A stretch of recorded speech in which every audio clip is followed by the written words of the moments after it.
Good morning, everybody. Welcome to this edition of the Weekend Wrap Up. It is April 26, 2025. I'm David Thomas. Mr. Josh Blevins sitting across from me with a big old long sheet of notes here. Big old long sheet of notes. Before we dive into that, it's a little cloudy out today, but there are two big things going on as we sit here right now. We got Cops and Rodders going on at Fairhaven, I believe, till they extend it to 1 o'clock today. So if you want to get out and see some cars, they're there. And then up at the airport, it's Aviation Education Day through 2 o'clock. So if you're watching us live and have a little bit of time afterwards, I'd go see either one of those. Hopefully the rain holds off. Hopefully the rain holds off. Yep. And I plan on going to see both those after we're done here. I think at least spend a few minutes at both of them. So, yeah. Well, let's hear from our sponsor, Dennis Young Insurance. But I do want to mention that we have an official new sponsor. We mentioned him last week. We did. And that's Leverett Power Washing. I called him but... Jeremy. His name is Tyler. Okay. Tyler Leverett does a fine job of pressure washing. And he did some work for me. And, man, I got some good before and after pictures. We're going to get them out here and have them so everybody can see them next week. And I know he's excited to be a part of the show, and we want to make sure everybody knows about his services. And that's Tyler Leverett, Leverett Power Washing. We want to thank him for committing to a sponsorship here on the Weekend Wrap Up. Let's hear from Dennis Young right now, and we'll be right back. Yep. Get the results you want with the personalized service you deserve at Dennis Young Insurance Agency.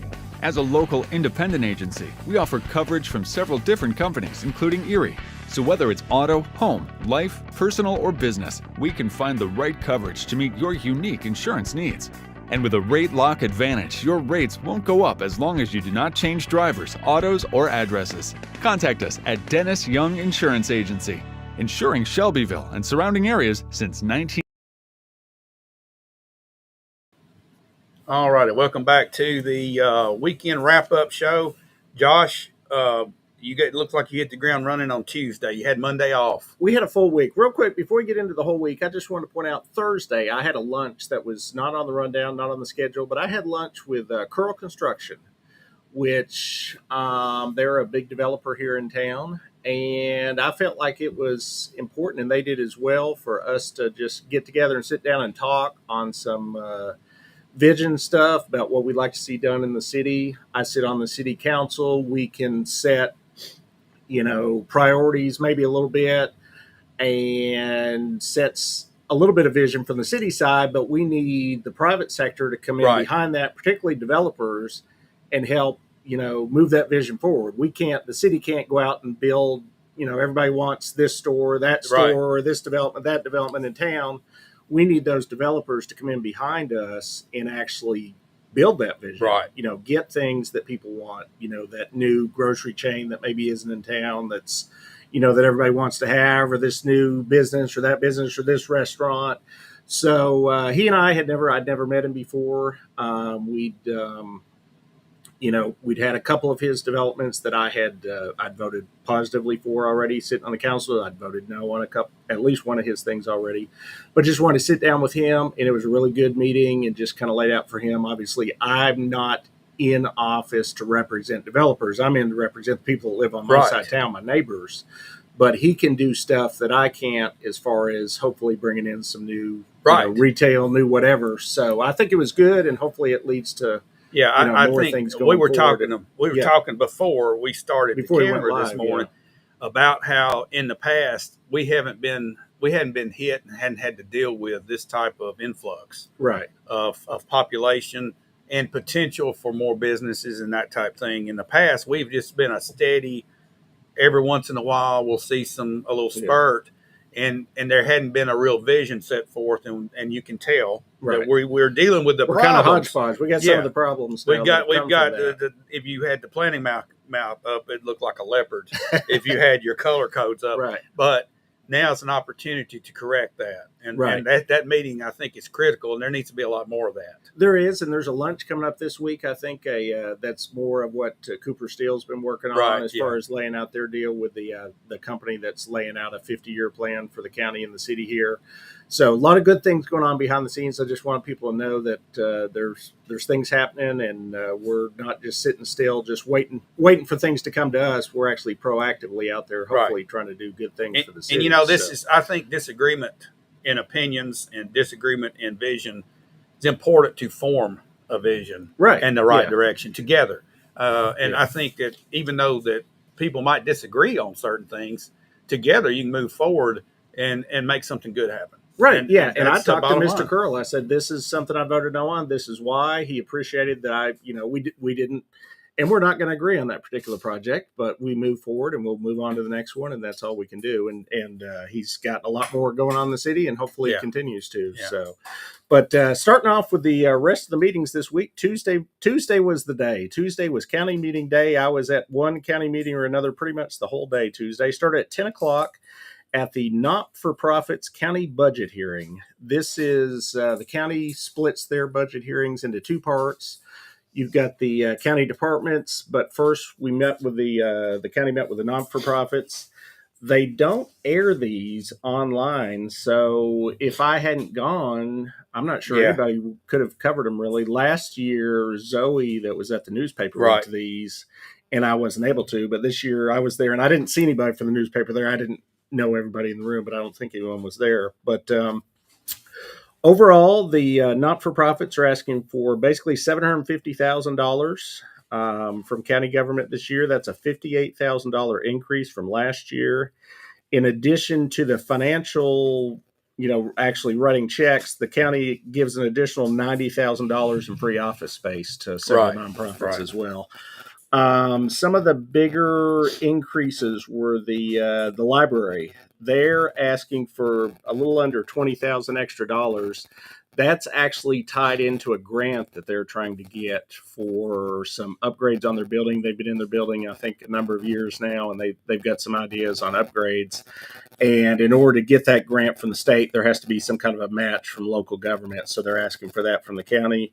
Other big increase was the volunteer fire departments were asking for an additional $17,500 this year. I don't think that's going to be controversial at all, because obviously our volunteer firefighters already don't get enough as it is. So, and then the big one that we posted online was the Shelbyville Bedford Partnership came in and actually gave a presentation at this budget hearing, which we had not heard from them at any of the government meetings, city or county, going back almost to last year's presentation. Right. So we went ahead, I was there, and we had recorded it. So we went ahead and posted that in its entirety, no editing, so that at this meeting, less than half of the county commission actually was able to come to these budget hearings because they were during the workday. Of course. So this allowed that information to be out there so that the entire county commission can hear that now, as well as, people in the community, and they can make up their own mind if they feel like they're worth $100,000 or not.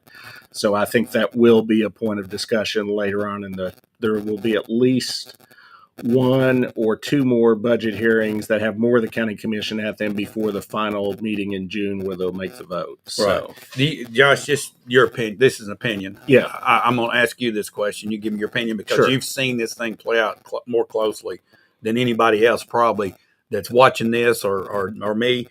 Do you feel like that the county government looks at Shelbyville Bedford Partnership as a way of, okay, well, we don't have to hire an industrial recruiter if we pay them. So they just pitch it to them instead, and we don't have to mess with it. Do you think it's something like that, or do you think it's more than that? I think that's what they're used for. Yeah, they're being used as the economic development and tourism arm of the county government. They've decided that's where they want to put their money to do those two items. The city obviously voted just a couple weeks ago that we feel like we're going to do it a different way. We've actually got some stuff coming up on our study session to look at some different outside agencies to do some of those same functions. So it's basically two different mindsets from our two branches of government. Two different, they haven't, they're not on the same page as far as how they want to do that. So, and I think there'll be more discussion on that probably at the next upcoming meetings. We probably won't know until June for sure what direction the county goes with that, but I think it'll be a point of discussion. Oh, I'm sure it will be. A lot more to come. Yeah. Yeah, 1 o'clock on Tuesday, turned right back around and went into the same room, and we had the department budget hearings. A lot of departments in the county government. The vast majority, I didn't do a count of the number of departments, but this fine stack of paper here, each of these pages is a department. So there's a lot of Right.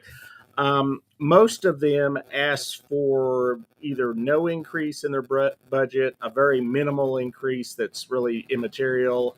A couple of them even asked for less money than last year, particularly like the election commission. They only have one election this budget year instead of two, so they don't need as much money. I can't remember some of the other ones, but there are several other ones that asked for a little bit less money.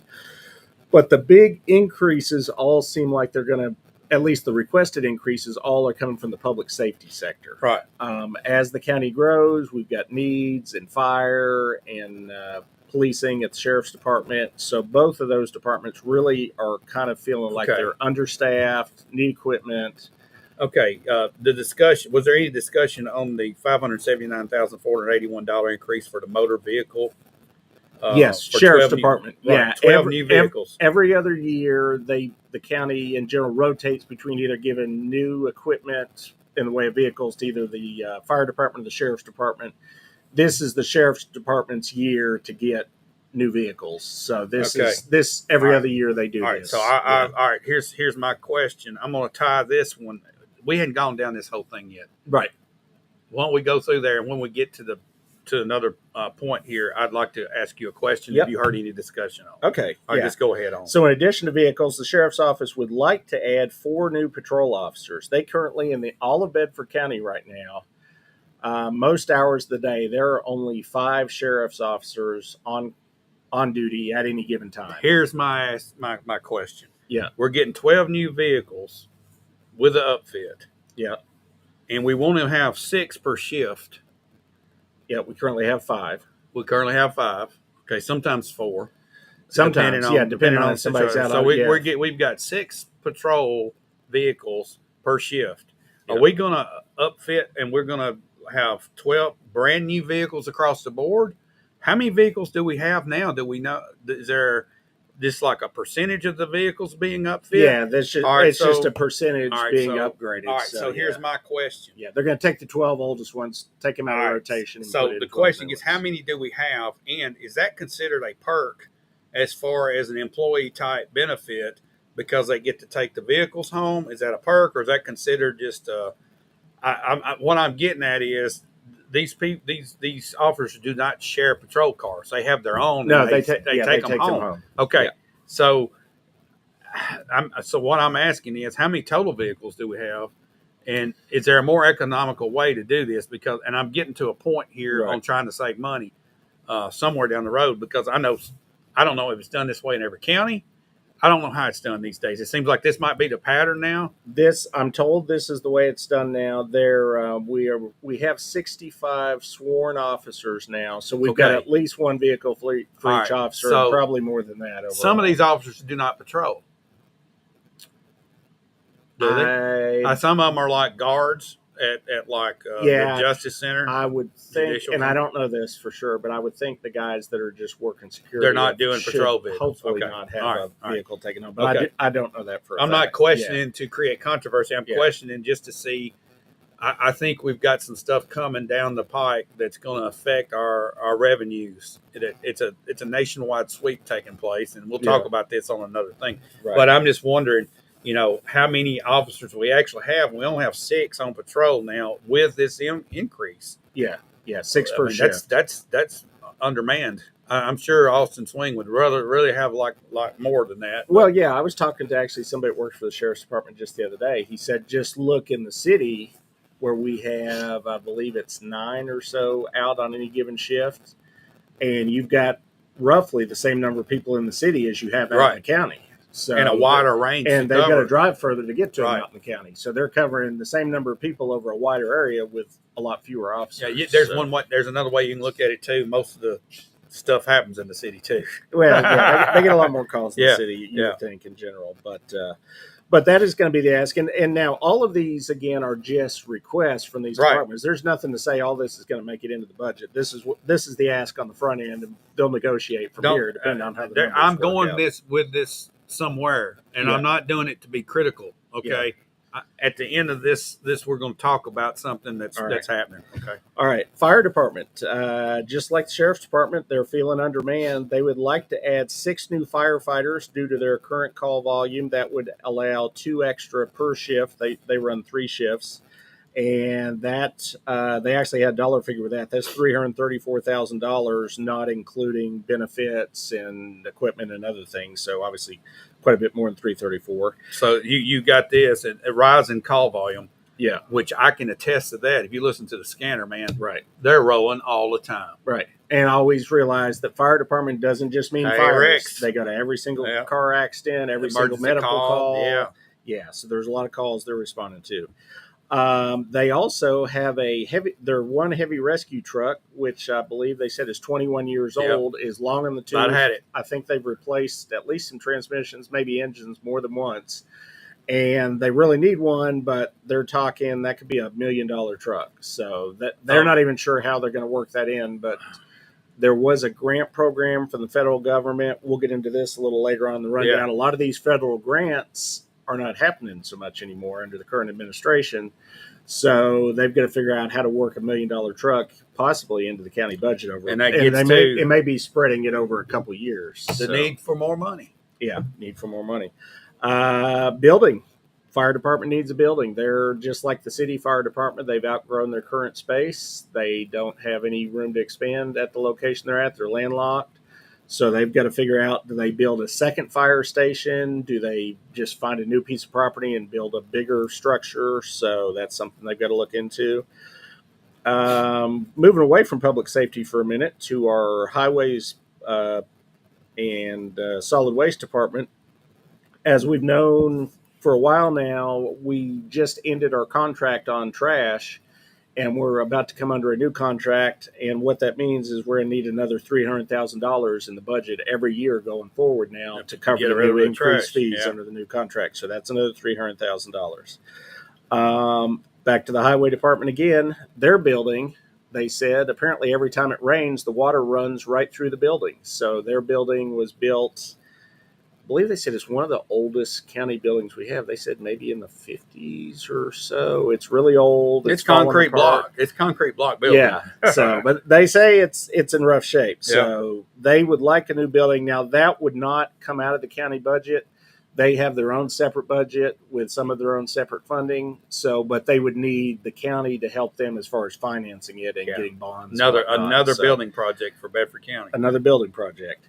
Animal control. Their truck, like a lot of the other vehicles, they're saying is in rough shape. It's a 2-wheel drive pickup truck that's falling apart, and a lot of times it's in the shop rather than being out collecting animals. So that would be an $80,000 to $90,000 item. And then our tech and radios. We got the big grant. We talked about this. Oh, yeah. We've been years. on this. Yeah. This may have been over a year ago we first talked about Maybe this. 2 years. Who knows? Yeah. But it's been a little while. Yeah, tech and radios, we got the big $5 million grant to get us into the program. But the thing with the tech and radios are they're expensive. And once Let's you just say it bought this your way. first batch of radios, the rest of them you got to pay for. Let's just say it this way. Yeah.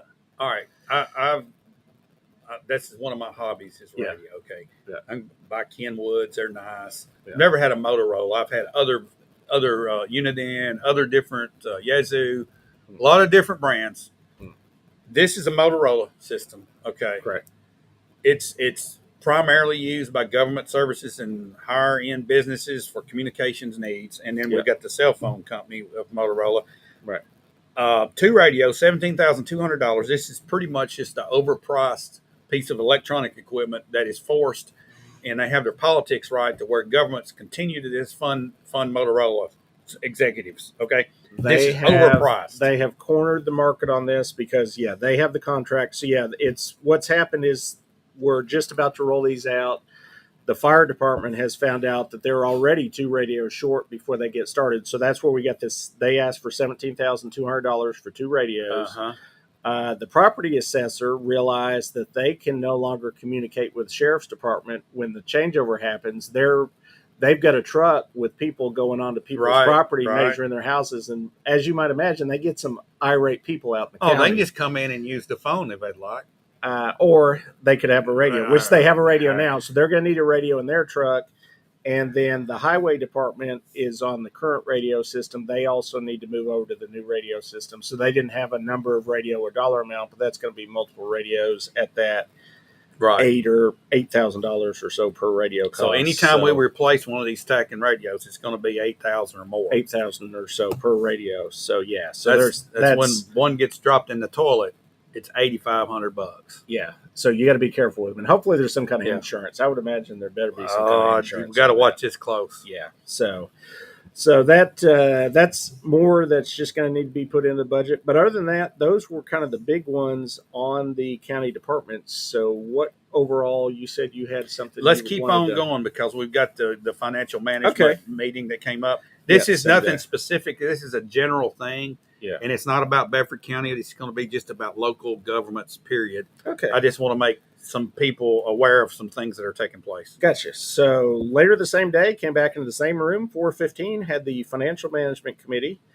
Couple items of interest. It was mentioned by our owner's rep that they are just about finished the redesign of the Juvenile Detention Center, and they were able to come in under budget. Imagine that. We were needing $2 million 3 months ago. We were $2 million underwater about 60, 90 days ago, and now we've readjusted, and we're going to come in under the $6 million number we're told. Now, we don't have a number yet. That sounds like maybe hopefully by next month. This is arbitrary. I mean, but we don't know what. This could be anything. Well, hopefully it's going to be under $6 million. So, I'm sure it will be. Health department, our county health department center, and I didn't get too deep into this, and I didn't need to do some more research, but they mentioned, and it was in a couple of these packets, they had received some grants already, or they had been awarded some grants. And again, now with the change in the administration at the federal level, they had already started to move forward with spending this money, and the money has been clawed back. They're not getting the money anymore. Yep. So they've got issues with their building running into the six figures and some other things that they had expected to be getting federal money for that's not going to happen. So they're kind of still up in the air. Does the county now have to come in and fix those, do those building projects? We don't know yet. That's still to be determined. But that's in these packet of requests here is they need quite a bit of money at the health center, and money they were expecting is no longer coming in. So I think we're going to see this in a lot of areas. It was mentioned several times at the finance meeting that this could happen across the board with several different areas of local government where money you thought was going to be there is not going to be there anymore. So in positive news, just in the month of March, the county government's bank accounts generated $574,000 in interest. Now that's debt services as well as that is the general all fund balances total. That's all the interest. It goes into debt services, but that's the total interest that they earned in the month, which is a good number.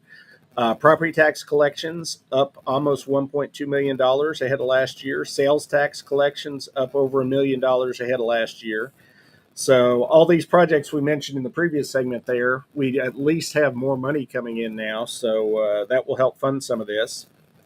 On the school side of things, they received an additional $650,000 in what's called outcomes money from TISA, which basically means that they did a good job on either improving test scores or in the test scores in general, so they got extra money from the state. So an extra $650,000 there.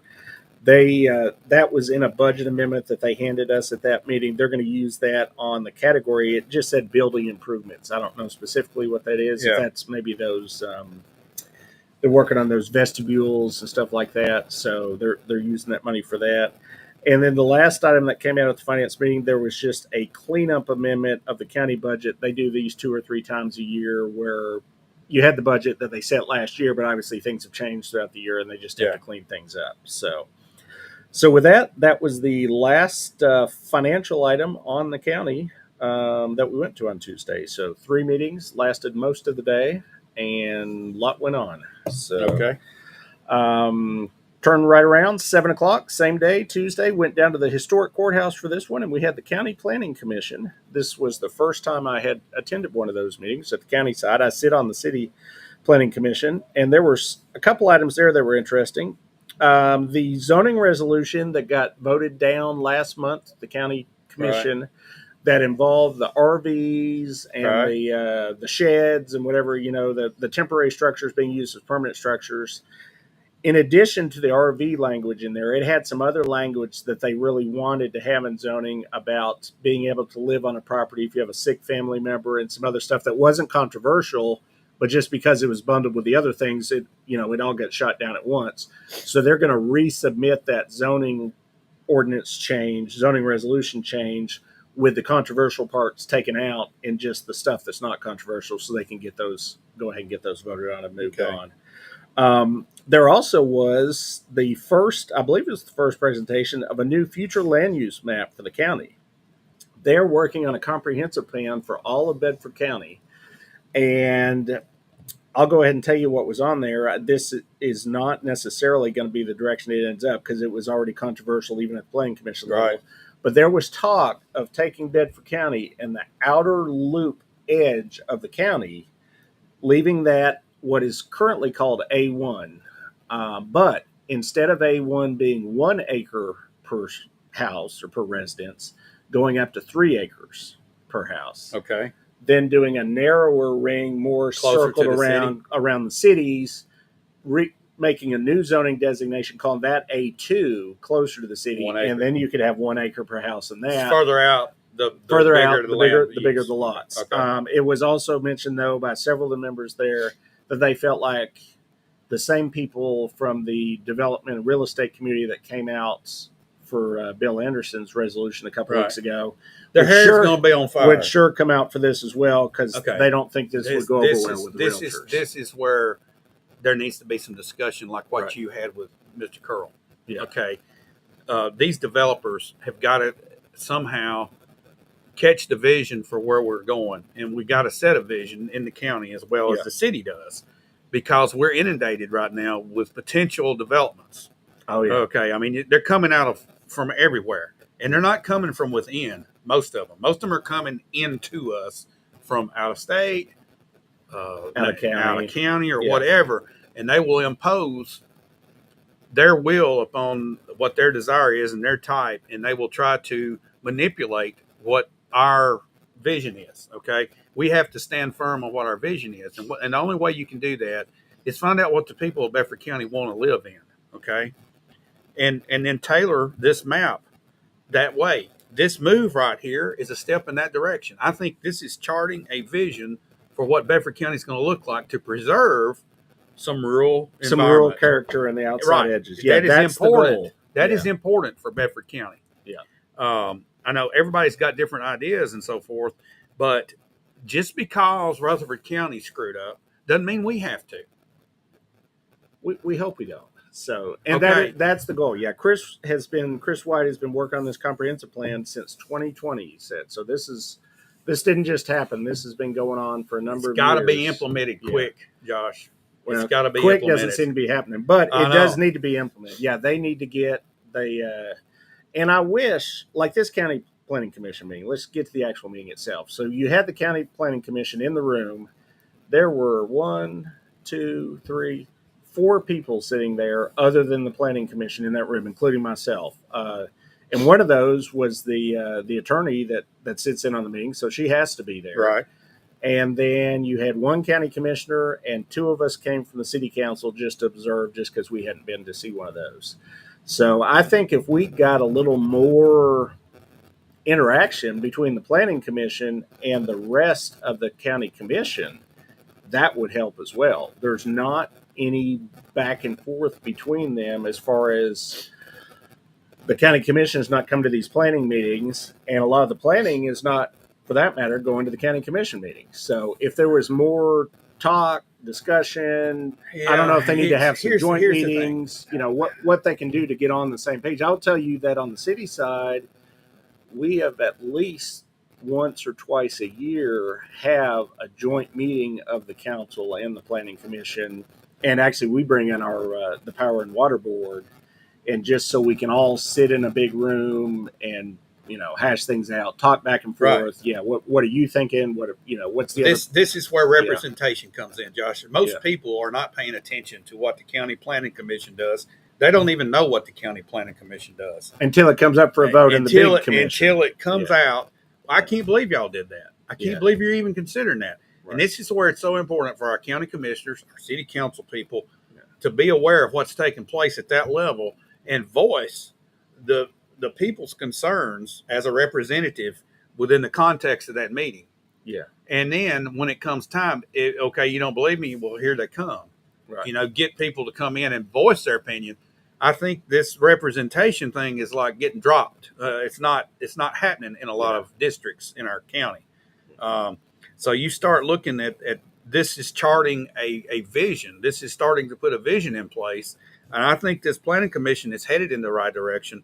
But the more people they hear from, that's just Aunt Sally down the road and Joe, the farmer over here, the more they hear from them, hopefully the more it can shape this vision.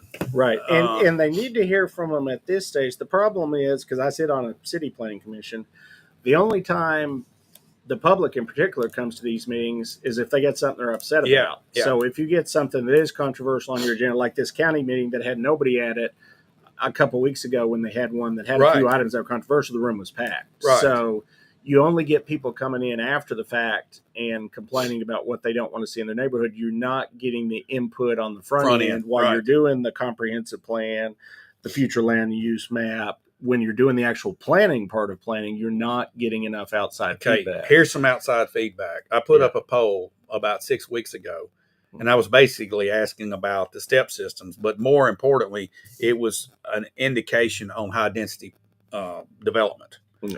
It's obvious that our county, by 71%, voted that they don't want to see a high density situation in the county outside of the city of Shelbyville. I think that's some data to look at. Yeah. I mean, it's a cross section of, we don't know who voted on that, but I say there's a lot of people that understand what's going on and they voted on that. There's one guy voted 39 times. I had to take those out, but you get, that's some data to look at. I think it's discounted that like I'm rigging it or something. I don't know, but it's actually people that are just going and voting. Yeah. You know, and I put it out. So I think if the county itself wanted to do a poll, they've got the tools to do it on their website. You know, just start polling people. The commission could do it. I mean, the planning commission could do it. There's a way to get input other than just sitting back. Well, they didn't come, so we're going to do what we want to do. Yeah, town halls are good. I know that Troy Thompson, I believe, has one scheduled in May. But you will hear from your constituents when you do that. Yeah.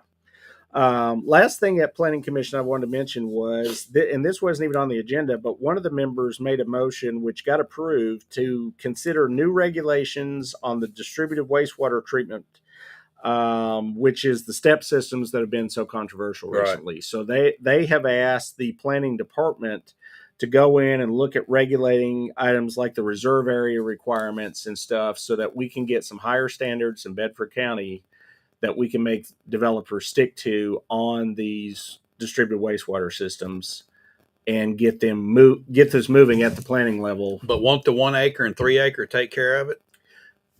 You would think that. I will tell you, I had heard that the Longview, which was the controversial PUD, which is still being developed, not as a PUD, just as 1 acre lots, they are very likely going to have a step system there. How can they do that if you have to have a perk site based on Bedford County They're codes? all going to be sitting on a 1 acre lot, but it's all going to be distributed wastewater. So that's qualifying as a perk site. Yeah, and that will... That's not the intent of that regulation, Josh. That's what is likely to happen, and that's already, I believe their distributed wastewater has already been approved by the state. I smell a lawsuit coming. Well, I don't probably don't know that, but even the 1 acre, I smell one. Yeah, even the 1 acre does not keep from having this distributed wastewater. So we need to get the regulations on the books at the county level that are higher than the state regulations, so that we can start regulating these better, so that we don't have some come in that start failing. So that was a discussion. That was a motion. It was passed, and we'll see where that goes, because I'll continue to follow up with county planning. Now, moving over to the city side of things, I had one city meeting this week. It was Thursday evening. It was the City Planning Commission, which we seem to be in a lot of planning all of a sudden here. Remington Farms, which is the big proposed development over on my side of town, on the west side there behind Jostens. They continue to not have the traffic information settled between them and the city and TDOT to actually get this to the level where it can be voted on. They don't have a time frame when they're going to be at that, so they just went with indefinite deferral at this point. So it's gonna hang out there again for I don't know how long. So Josh, I think we're going to see a lot of change in our economy and the environment for building over the next couple of years. This might just take care of itself. the market could take care. I will tell you, in the real estate market, I've heard this from two different developers in the last week or so, particularly in Shelbyville proper. The townhomes and the multifamily are not moving at the moment. There are a lot of them. Yep. If you go on RealTrax or Zillow or any MLS, we've got several developments that have been built here in town. They're ready for people to move into, and they're not selling at all. They're searching for the right price point at this point. They've been adjusting the pricing down. There's got to be at some dollar level, you're going to sell them. Yeah. I mean, but they haven't found the floor yet, which is the right price. And Yeah. the price from at least one developer that he's already at is already a price where he's losing money, and it's still not found the price where they're going to sell. So that could just be the market telling them It's maybe correcting. it's correcting some of that. We've gone too far in that direction of the multifamily and the townhomes. You got the one townhome development on Madison Street, the white ones. I don't even remember what it's called, but people on the east side will know the one I'm talking about. And that was built with the intention initially of being owner occupied. And those have all been listed Rent. for rent. So Yeah, those are all can't rent 'em. currently for rent right now. And last time I drove out there a couple weeks ago, and they do have tenants in 2 or 3 of them so far. Eventually, low quality at a high price will kill you. And I don't even know that all of this is a quality issue, because I'll name in particular because I know the builder. The Old South ones that are over behind the park. I mean, Old South is a good name builder. Yeah, they look nice. in the local area, and Yeah. those are not selling. Yeah, So I think yeah. we've overdone it just a bit here. Yeah. So, anyways, back to Remington Farms. They're on indefinite deferral. We'll obviously, as soon as we know that they're going to come back on agenda, we'll mention it here. But right now, there's no schedule. There's no timeline on that. In the world of deferrals, the waste transfer station, which both the city and the county need, it helps us with our Right. contract coming up. They're still not ready with their traffic study, and they also need what's called a cross-access agreement with the neighboring property. Neither of those were ready this month, so they got deferred another 2 months to hopefully get that together. So they can't even start on this until this all gets settled. Until all this gets cleared up. Yeah. Walmart DC, Planning Commission did approve their site plan unanimously. MTSU, that one was supposed to be voted on this past Thursday, and we got to the day before and realized it's not zoned properly for a flight school. How in the world does that happen, Josh? I'm still a little unclear on how that happened, but it ended up, it's currently zoned C2. It needs to be zoned industrial. So it's got to go back through the zoning process to get rezoned. So as a compromise, administratively, the city is going to approve a grading permit. So they can go ahead and start moving dirt around at some point, but they won't be able to do any vertical construction until the zoning and everything is fixed. Yeah. It should not delay the project because they were still months away from being able to do any building. But it's Isn't this a formality? Really? for the most part, yeah. I mean, now they've got to meet design standards. They had to read Right. traffic standards. There's going to be, we talked about, I think last week, there's going to be a red light at their entrance. Yeah. There's a lot of things that have to happen, but before any of that can happen, it has to be zoned properly before they can build, and it's not. Here's my So question: will this red light go up before the red light at Bell Buckle Lane? That's the question. It will not. The one at Bell Buckle Lane is going out for bid in May, the last I saw from TDOT. So it's close. Man, it's overdue. I know it's taken forever, but it's actually on. It's scheduled and it's happening. Oh man. Last thing, city planning. This was the only really controversial one on there, and this is the 22 acres of property on 231 North.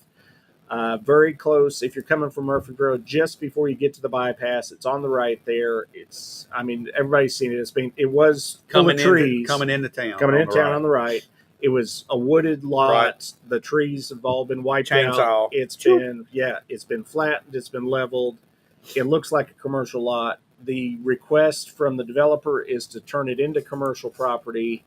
It's in the area of town that we want to be commercial, which is the entrance into Right, town. It's on right. a big highway that has the capacity for it.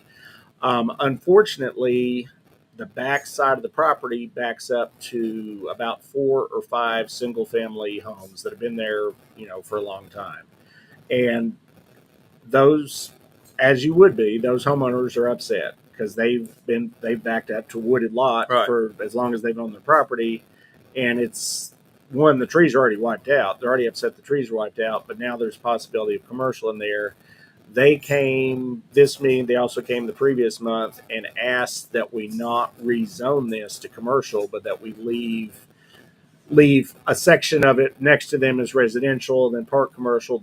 The problem with that is it doesn't fit with the direction that the city and everybody seems to be going for that 231. All right. We want some nice big box stores. Yeah, people are thinking this, and I'm going to ask it. Yeah. Originally, that piece of property was going to be used for an apartment complex. It was going to be multifamily. Multifamily. Okay, so did this come from a change of vision in what the city's trying to do, or did this come in a change of vision for what the developer's trying to do? And it's just like more, it's not going to work for the multifamily dwelling, and it's more feasible for the commercial. Is that what they're saying? And we want to, or they've got a better plan for it? I would say it's aligned with what the city wants. I don't know if the developer changed their mind or the market just changed. That's what I'm wondering. I'd say it may be more of a market shift. But the idea, and I've seen some concept plans, none of this is set in stone because there's not a buyer. There's nothing for this project. They're just trying to get the property ready so that hopefully they can find a buyer.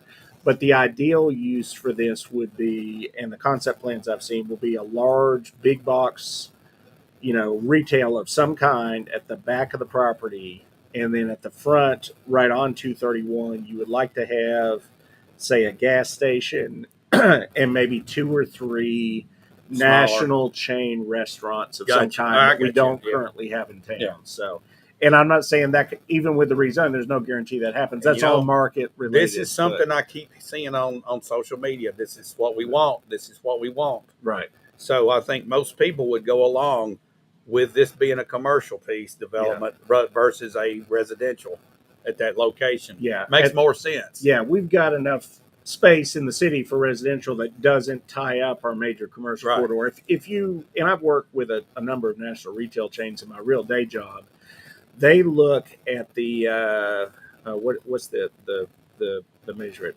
ADT. They look at average daily traffic for where they go. If you're the big chains that I've done work for years, 30 years now, that is their biggest metric they look at. So, and for the city of Shelbyville, 231 has our highest average daily traffic count. So they look at other things as far as demographics and whatnot. Yeah. But if you don't have what they consider their baseline average daily traffic count, they won't even look at the site at all. They look at that, and they also look at demographics. Demographics is the other thing that they look at real strongly. But that 231, for better or for worse, whether you like it or not, between Shelbyville and Murfreesboro, that's where it's happening. That's our highest traffic count in town. That's where you're most likely to bring in a large national chain.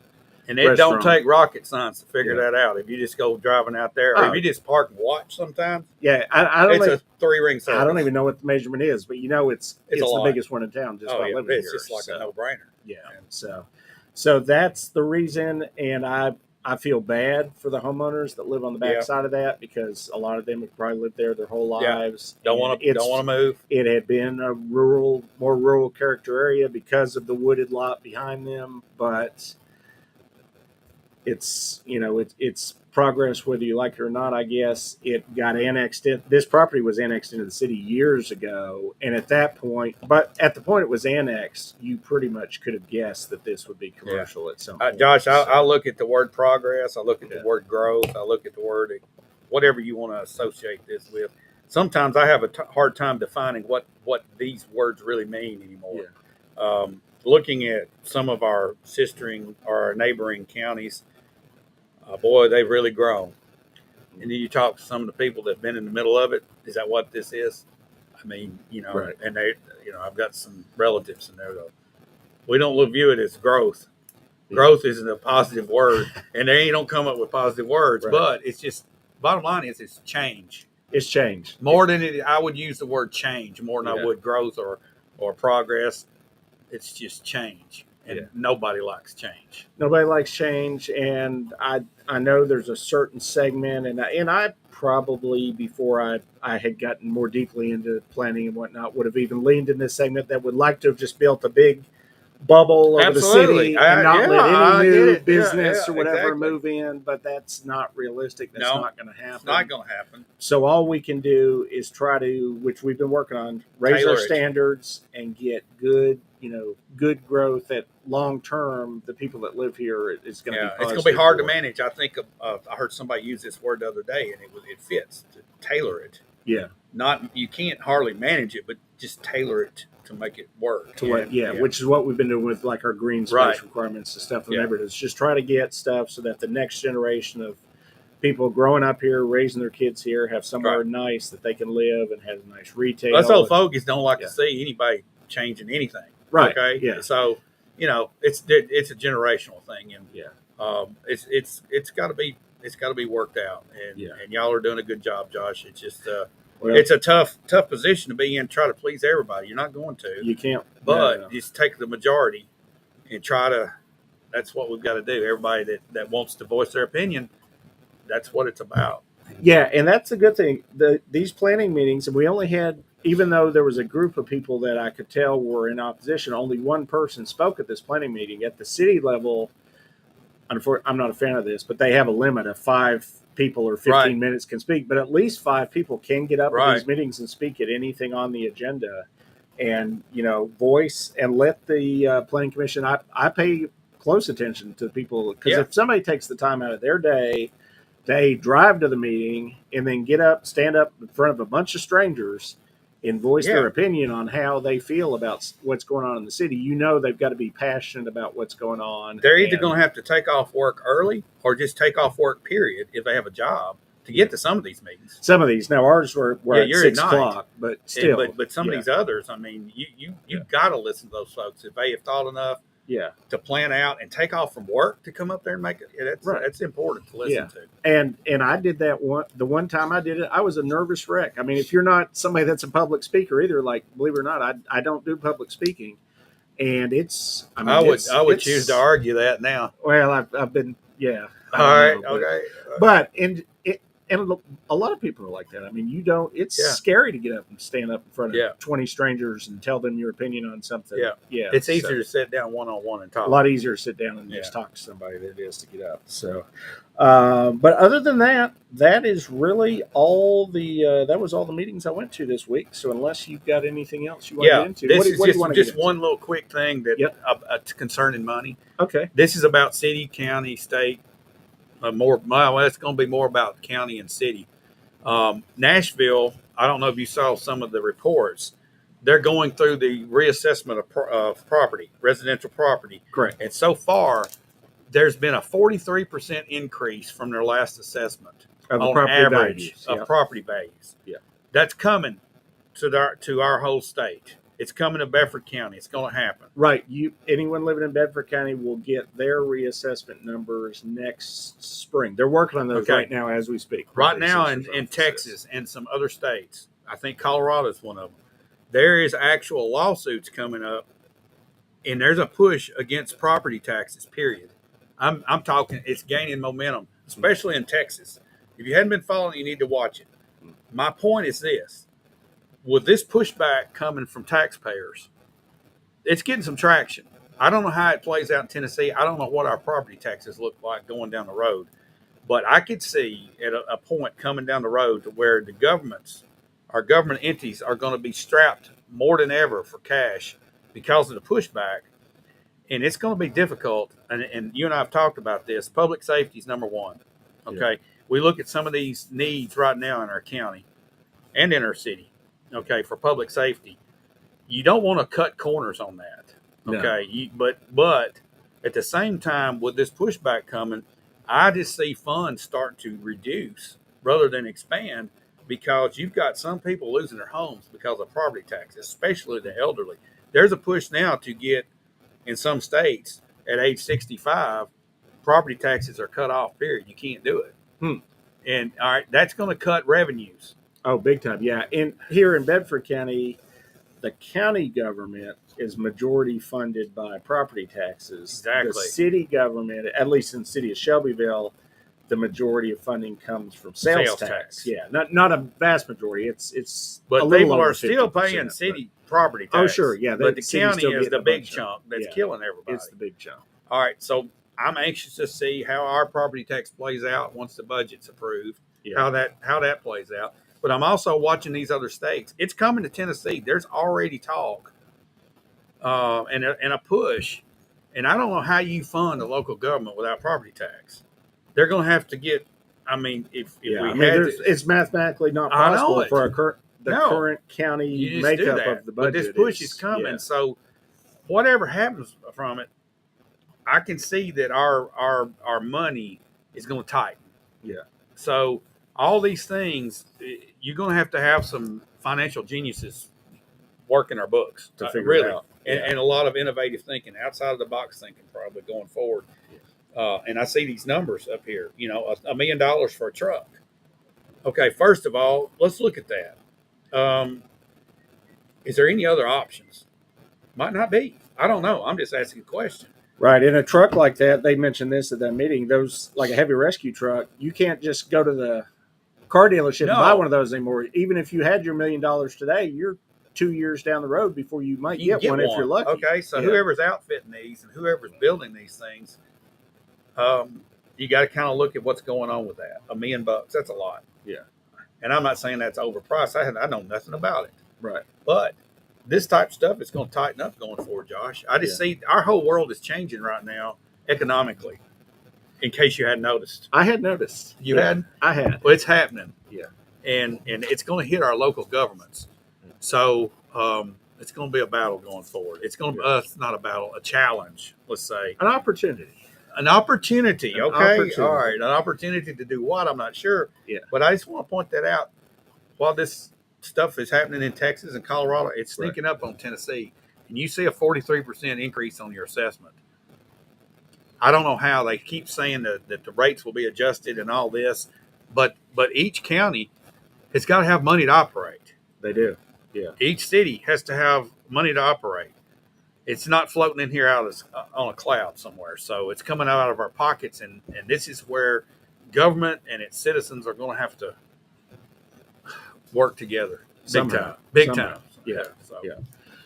So with that, I guess, do we want to hear from our sponsor one more One time? more time, we're and then going to hear. we'll and- talk about what's coming up this coming week because we got some interesting things Yeah, we on the do. horizon that we'll discuss. And Tyler Leverett's in there watching today. It's good to see you in here. Yeah.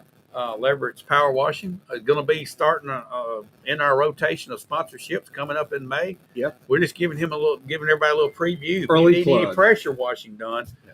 Tyler can get it done. Let's Leverett Power Washing. Now let's hear from Dennis Young. We'll be right back. Yeah. Get the results you want with the personalized service you deserve at Dennis Young Insurance Agency. As a local independent agency, we offer coverage from several different companies, including Erie. So whether it's auto, home, life, personal, or business, we can find the right coverage to meet your unique insurance needs. And with a rate lock advantage, your rates won't go up as long as you do not change drivers, autos, or addresses. Contact us at Dennis Young Insurance Agency, insuring Shelbyville and surrounding areas since 19. Alrighty, welcome back to the weekend wrap up. Josh, what's coming up this week? This is the big week in Bedford County, or a big week, I guess we could say. Monday, Tuesday, and possibly Wednesday at the court complex on the north side of town. Not the historic courthouse, the real court, The but real real course court at- with real judges out there. and real lawyers. This is the city versus the county lawsuit. 9 o'clock, Monday, Tuesday, Wednesday. How long will this saga continue, Josh? Well, it's at least going to continue this week. And I don't know how these work. I don't know if he's going to issue a ruling this week or if he takes it all under So consideration. we could comes hear back. a ruling then. There's so much going on. I would expect this takes him some time. I know nothing about this. I've never sat in on a more city or- attorney fees coming. Yeah, but I would expect he gathers all this is a bench trial unless he just has a vision from on high. Yeah. I don't think he comes in Wednesday afternoon and gives a verdict. Maybe he does. I don't know. I would expect though, because I've seen there's piles of paperwork. I would think he has to go back to Murfreesboro and consider and look through it all, and then issue a ruling at some point down the road. I would expect. Well, if you live in the Yeah. city, I know a lot of people, if you've been paying attention to this, they're probably cross-eyed by now, Yeah, trying to figure out why. But yeah. hopefully But, we see an end soon. Well, and then if say we get a verdict at whatever point, does somebody then appeal the verdict, which Oh, then goes tell me, for please, another? no. Yeah, so I don't know. Uh, There's still a lot to be determined, but the actual court case will be heard starting. I'll be there Monday morning at the courthouse, as will I think the bulk probably of the city council, and I would imagine our mayors will be there, and possibly some of the county commission, as well as some high priced lawyers, a judge. Oh, and a few other man, people. man. So.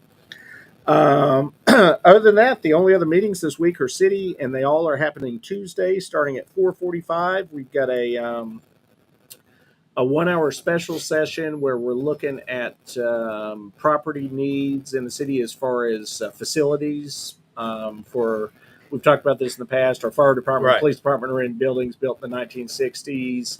City Hall is currently just sitting in an old bank building that they bought. So they're gonna do some kind of an analysis of what the needs are of the city going forward on that. You know what that means, Josh? That means money. More money, That means more money. 5:45 is a very brief meeting to discuss right-of-way acquisition for the Riverwalk project. And then 6 o'clock is the full monthly study session where we'll be going over the business of the city for the month. Got an agenda last night. It's a lot of rezonings and a few other things that I'm not thinking of off the top of my head. Not the longest agenda ever, but I'll say last month's study session went about 2 hours, and this Yeah, it one's did. starting an hour and 15 minutes early. So I'd say we could be there. You could go two for and a while, half, 3 hours. So it could be a long meeting. So no county meetings this week, other than the unfortunate lawsuit at the courthouse. Yes. So yeah, and with that, I think we'll be back here next week again, possibly. We will be here next week, same time, same place. same channel. We And- will probably at least discuss what we can on the lawsuit. Obviously, I'm bound by Well, some attorney. Whatever client, comes but out what is what we can happens talk about. in the public courtroom is open record, so we Yep. can talk about that. All righty. Well, thank everybody for watching. We'll be back next week, as Josh mentioned. And we want to thank our sponsor, Dennis Young Insurance, and our upcoming sponsor, Leverett Leverett Power Power Washing. Washing. We'll Yeah. be